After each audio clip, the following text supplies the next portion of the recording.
Okay, so my progression videos with the DR350 has been real wonky so far. The video that's going to be coming up before this one is strange because there's no audio, because all the audio got corrupted, kind of. I was using a bad microphone apparently.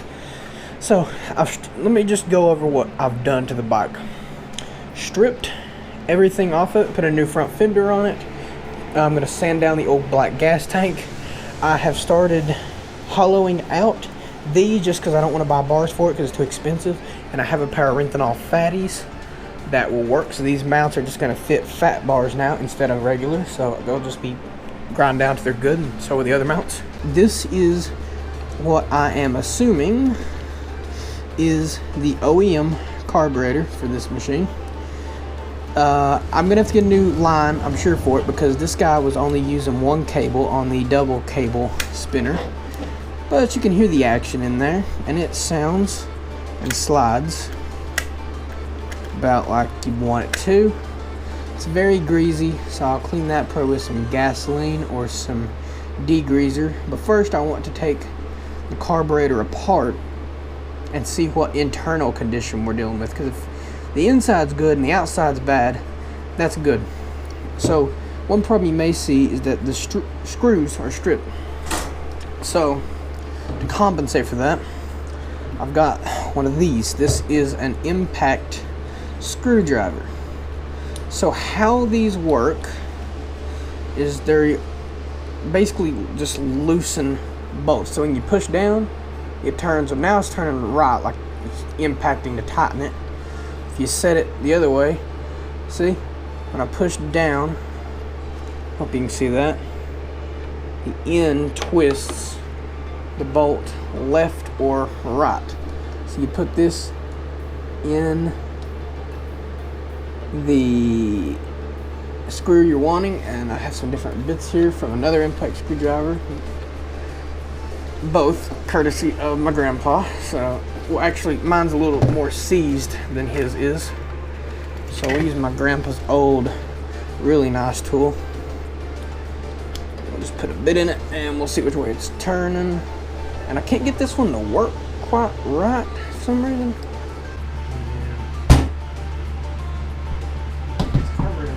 Hit it with a hammer and just see if it does anything. God damn it. Everything's too fucking slick.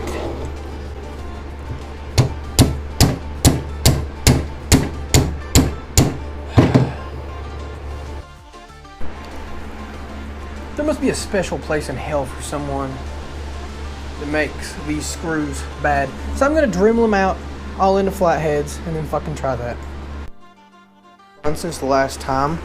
So as you can see from these bolt heads, I've had to destroy these to get them out.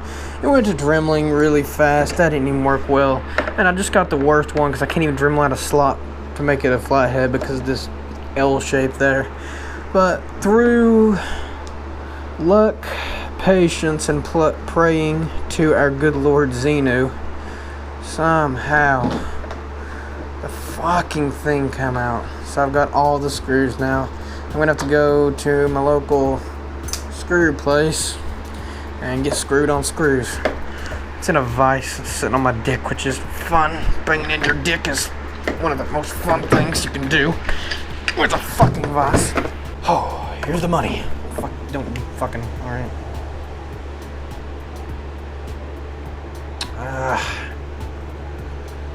As bad as it looks, I've seen a lot worse. Which is scary in its own right, isn't it? I've seen worse than this shit. Alright, it ain't good, but it ain't necessarily bad. Let's see if that jet is seized. Shouldn't be. But with this bike, everything seems to be seized. Yep, give me a second. I just needed both hands to give it a little bit of encouragement. So we're just putting all these things in a screw pile and a parts tray. I'm trying to keep it all to one little side because I got some parts for TTR and everything in here. So there's a little small bit right there. I should have enough leverage to get this one with you watching. There we go. Ah, you fucking asshole. You fucking whore. Got the pilot jet out. Again, put it in the parts tray. That ain't magnetic, so it just kind of falls about. That's what I hate about fucking magnetic parts tray. They get stuck to all your shit. Kind of put it behind the screws so that they're still kind of magnetic. Alright. I'm going to remove that little pin from the needle valve and pull the float out. First, we've got to hammer out that little pin.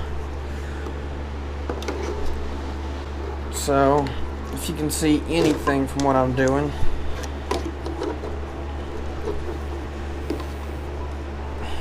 you put just like a screwdriver on the pin, just see if you can push it through. If you can't, I cannot, take a hammer and just give it some love on it, but I've got to put it down here on my ball sack. It's actually a better place for you guys because you can probably see it now.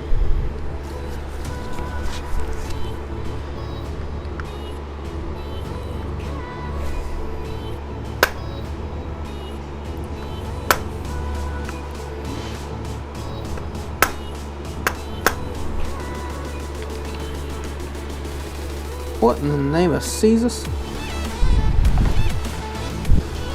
As you can see, focus. As you can see, a little bit of the pin starting to come out now.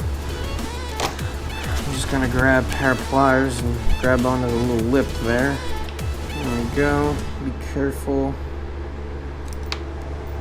Okay, just watch it drop. Don't try to go for it. Now I'm going to remove the float real quick, which is going to pull that needle valve out, put it in the parts tray. Holy fuck, it gets worse the deeper I go. Alright, hang on, let me get that. Yeah, I don't know what that little adjustment in there does. That one's probably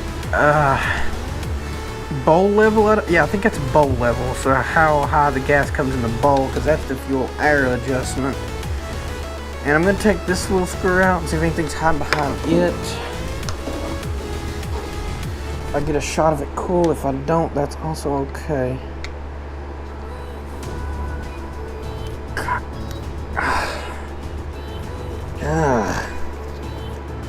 Fucky. It's real fucky. I don't quite know what this does. I'm guessing it ain't supposed to be orange. Whatever it do. Dirty condition. So we're gonna clean out.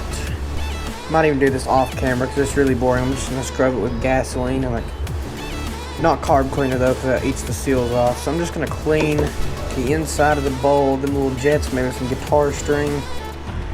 One thing I do want to look at before we go though is the barrel. There we go. That one broke without too much hassle. That was the more stripped of the two. There we go. They both broke. That is really good. And we'll just back these screws out. Probably clean in the barrel a little bit. Or the slide, I think it's called. On these, it's the slide. On two-stroke, a lot of them have what's called barrel carburetors. But I'll show you how these work. It's like a big... Still kind of a barrel. I don't know what they classify these, but they're kind of cool to look at. Okay. So again, this is off of a 1999 DR350. It's a Suzuki. So take this top cap off. Okay, this one's a bit different. And there is a lot of crud under that. Like, I think this is lubricated with gasoline. Okay, yeah, this is definitely going to have to also be cleaned. So, let me let you get a good look at this. I hope you can see it. So here's your throttle body, right? So, two wires go in that from your throttle. When you give it gas, it pulls the cables, which turns this mechanism. So what's going on inside, it's a lever with a little bearing there. I'm supposing. Maybe not. There's probably no bearing. I think it just no, there's not. So it's one unit, and there's something in there attached to this plate. So you know when I do that, it pulls that up. And here's the mechanism that's pulling that plate to the surface. So as you give it gas, that allows more air and more fuel into the engine.